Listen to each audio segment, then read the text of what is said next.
Hi guys, how are you? I'm fine, thank you. But today my nanny left. Her daughter is not feeling well, so because I give them 5 off days in the holiday of April and 5 in the September holiday, I also give 10 in December. So because she didn't go in April, she was free to go now that she requested to go and see her child. Though she wasn't taking the off for an off, she was going to tend to her sick child, and I told her it's okay, you go and do what you need to do and come back when you feel ready. So that's why I'm home now. I'm not able to go to work anymore. I tried in the morning and it was chaotic, but yeah, I hope that all shall be well and she will be back next month. Yep. Anyway, so it's not a good morning, it's a good afternoon, I guess. Yes. So today I want to talk to you about conflict avoidance with your maids and nannies. Conflict is unavoidable in any working place or even in relationships.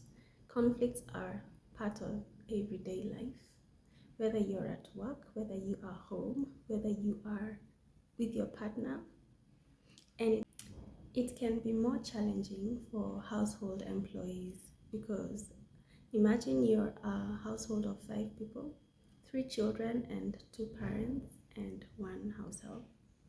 So that one house help can clash with any of the 5 people. So it can be a challenge for household employees when it comes to avoiding conflict.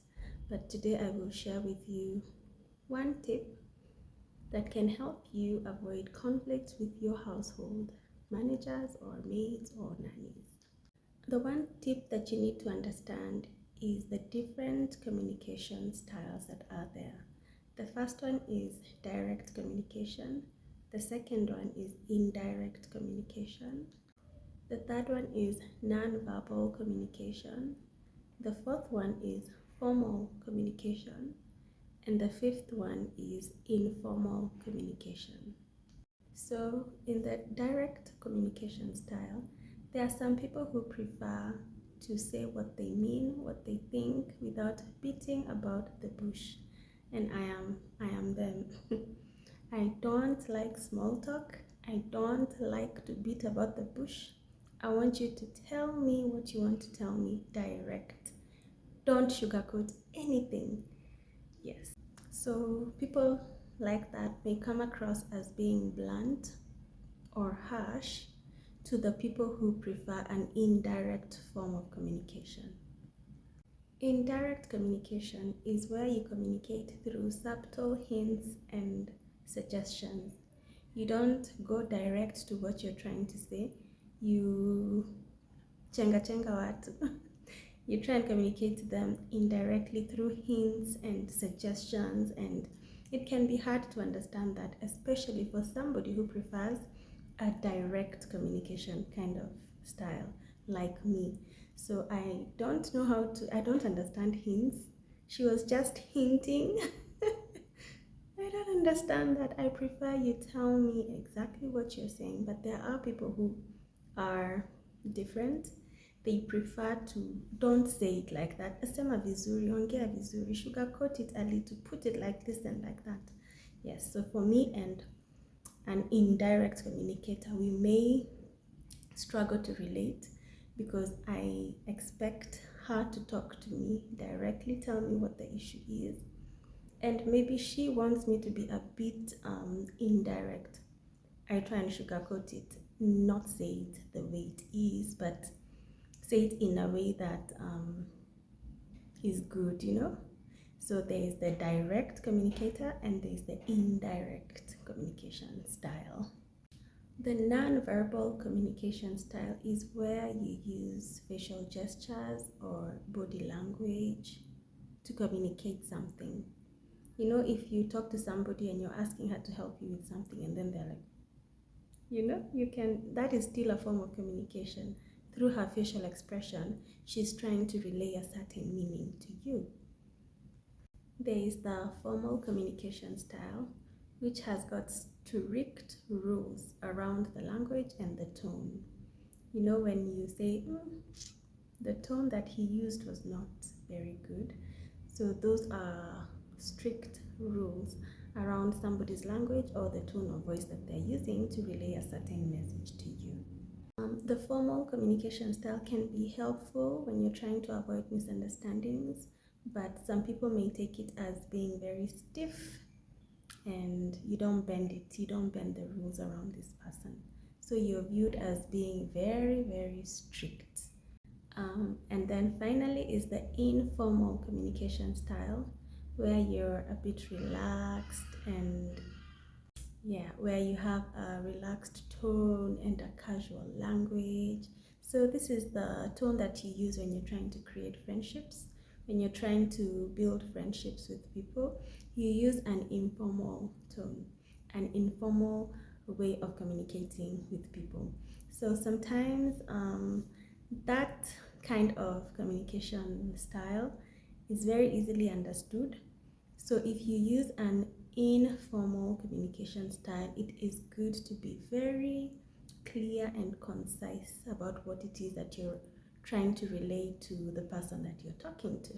So when you understand the different kinds and types of communication styles, it can help you create an environment where there is open communication between you and your maids and nannies, and it can also help you avoid conflicting with them through misunderstandings.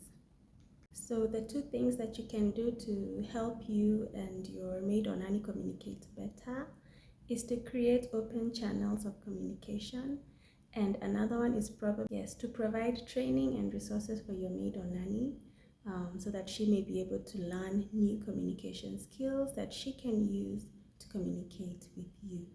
So I want to show you with an example. I want to use an example of one sentence said in all those different styles. Then you will be able to understand even more how the different styles may be confused, may be misunderstood, or may be, by your maids or nannies.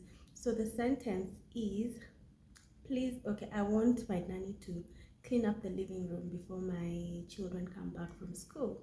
So let me now show you, using the different communication styles, how you can be able to relay the same message, and then the recipient of that message may receive it in a different way. Direct communication. Please tidy up the sitting room before my daughter comes back from school. In direct communication, the sitting room would look good if it was cleaned. Non-verbal communication is, I point to the sitting room and I'm like. Formal communication. Kindly clean up the sitting room before my children get back from school. Informal communication style. Na hiyo sitting room, sitanipanguzia before watoto warudi from school. So those are the different communication styles, and I hope you are now, you have understood that some ways that we communicate to our maids and nannies may be taken differently from the kind of message we are trying to relay. So it's good to know how to communicate better with your maids and nannies. You can also have them do some training to show them and to teach them and to give them resources on how to communicate with you better. So understand the different communication channels, the different communication styles, so that it can help reduce conflict and misunderstandings between you and your maid or nanny. And always encourage and promote a very open form of communication in your home. Okay? That's it from me today. Have a beautiful day or evening.